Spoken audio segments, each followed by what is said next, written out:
Hey guys, what's up? Lightboltjoe here. Today we're going to discuss Vampirates' future endeavors, as in the Vampirates series, the 6-book series that Justin Stumper has given us. What can come next, and what should come next? Now, we've talked heavily and in-depth for, I want to say, over 2 hours worth of conversations on the 6 books in total. But a lot of questions I had throughout doing the reviews are pretty prevalent and make sense for future endeavors. Huh? See what I did there? In the very, very first book, Grace Tempest, one of the protagonist twins, Grace and Karen Tempest, starts to collect Vampire Crossing stories. Now, it was rumored years ago that Justin, the author, was collecting some of these stories to actually publish, but the book never went into fruition. So, which brings me to one aspect of this future endeavors. There should definitely be a book written by Grace, as in ghostwritten from Justin, in regards to Vampire Crossing stories, because she's encountered so many different vampirates and she has quite a collection of stories that it'd be very interesting to see the retellings of these stories, specifically Lola Lockwood's, because we only have brief glimpses of her past and we only have a certain amount of knowledge towards her. We know that she was around during Cleopatra's time, probably within the Mediterranean, since Cleopatra wasn't actually the first Cleopatra, but the Cleopatra we all know is of the Ptolemy rule, which is when Alexander the Great's empire broke apart and there were Greeks now in the northern part of Egypt, which is how Alexandria and Egypt actually came about, because of Alexander the Great. So she was actually, Cleopatra was born in Alexandria. She became a queen of Egypt who spoke both of the languages. There's a little history on that. So if Lola was a part of that history, we also know that her death had something to do with some horse print on her face. She was probably smushed, but how? Was she doing some chariot race? Was she a handmaiden somewhere? What happened? How did she die? We also know that she had 2 mortal children before she crossed, and then she had Hunter and Evil in her immortal life. So she's had a total of 4 children, but what happened, right? This is just an example of Lola's adventures. Going more into Sidorio's adventures, he's been around for a very, very long time. He's always proclaimed that Julius Caesar killed him. Let's see that. Let's talk about that. Let's go into that adventure. That'd be pretty entertaining to visit, stuff like that. More on Johnny Desperado.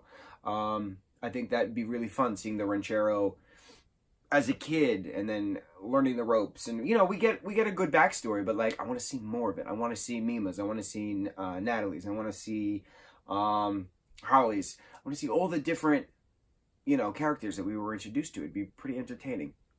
So that's just one aspect.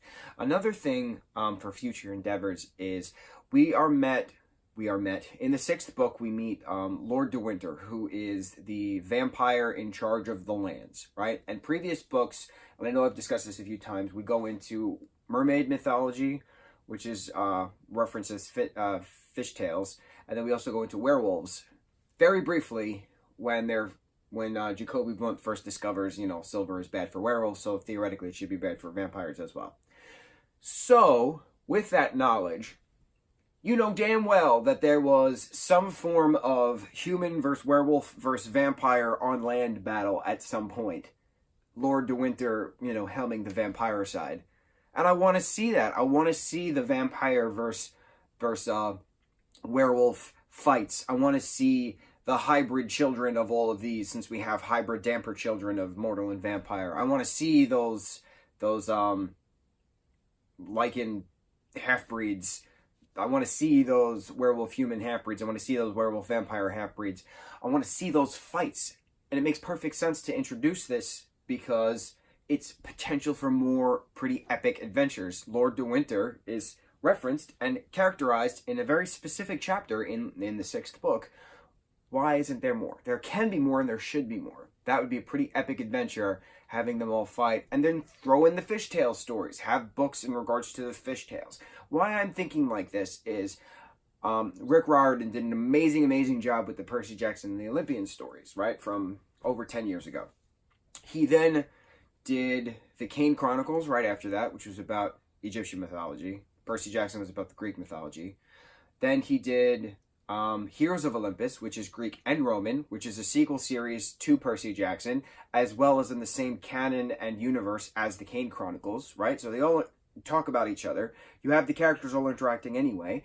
Then you jump into Trials of Apollo. Then you jump into Magnus chasing the gods of Asgard, throwing into the Norse mythology. So Rick did an amazing job with introducing certain characters and then giving them full plots. Magnus Chase is actually Annabeth Chase's cousin. And then she visits Boston at some points to interact with her cousin. It's a great way to expand your universe in a very poetic way. And I know Justin can do it. Justin, I know you can do it. And you should do it because you have given us all of this awesome information to therefore expand your universe. Talk about the land-dwelling supernatural creatures. Go more into the fishtail mythology. Do more of the backgrounds of the other characters. But the other thing, now, that was a couple ideas that need to happen. The end of the 6th book, Connor says that he has to go away for 7 years so that way he rids himself of the damper gene. Evil is still in possession of Grace. Hunter is still with Lola. Sidario is dead. Stu Kelly and Jazz, Olivier, and 2 other, Mima and someone else. Was it Natalie, I think? Or Nathalie? I don't know how to say her name. They're all with Lola on the Vagabond. So everyone has dispersed. Pirate Academy is good again. But what happens next? It's been 7 years since the 6th book came out. It's literally been 7 years since the 6th book came out. So let's talk about it. What's Evil up to in the care of Grace?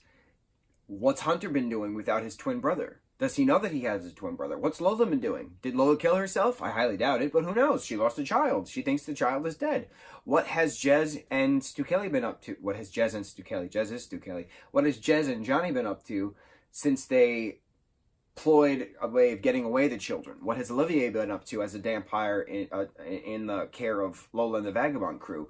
What's Grace been doing now that Mashu and Obsidian Dark have been just completely useless within the war and they've been made aware of? Does she reconnect with the Cardinals? Does she become the next Cardinal? Does she actually fight the captain and say, "The hell with you, you're useless"? Death explodes him, sends him to Jack Tar's tavern. Do vampires go to Jack Tar's tavern? Or is that just for humans? So many questions and things can pop about. Even going into Lorcan's origin story. Lorcan, who said he would tell her more about his brother and more about his mortal life, but he never did. So we need these stories. We need the Grace's collection of crossing stories.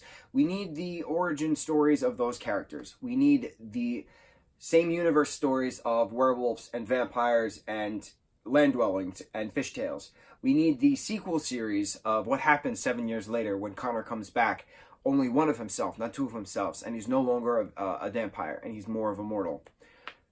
So many things can happen in this expanded universe, and they should happen. And when the TV series happens, they will happen.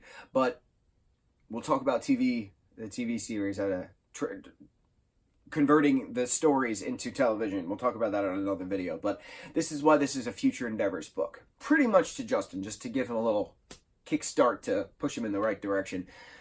You can do it, because I've seen it done. And an expanded universe works when done appropriately. Look what Marvel's done with all of their beautiful characters from comics for the last 50, 60 years. But now in a television and movie front. It works. It works. Read all of the 20, 30-something books that Rick Riordan did by bringing all of his characters from different mythologies together. It works. Who would have thought Greek, Roman, Egyptian, Norse, Hindi, Mayan, and Korean mythologies would all intertwine so beautifully together? Who would have thought? I would have never thought that. If you asked me this 10, 20 years ago, never would have thought that. 20 years ago, I was 8 years old, so I wouldn't have known much, aside from what's on Nickelodeon that night. What was on Nick in 98? I'm assuming Rocco, Angry Beavers, Our Real Monsters, Hey Arnold. What else? Cat Dog. Fairly Odd Parents? No, that was like 01. 99, 01? One of those. Rugrats. Who else? Ren and Stimpy. I'm drawing a blank. I think I named a lot. That's a good thing. Point being, Justin, there's so much you can do, and I know you can do it, and we deserve it as your loyal readers. That's it, guys. What are your thoughts on how to expand this beautiful universe that Justin created 500 years in the future from now? I'm curious. That's it. That's all I got. Mucho mahalo, guys.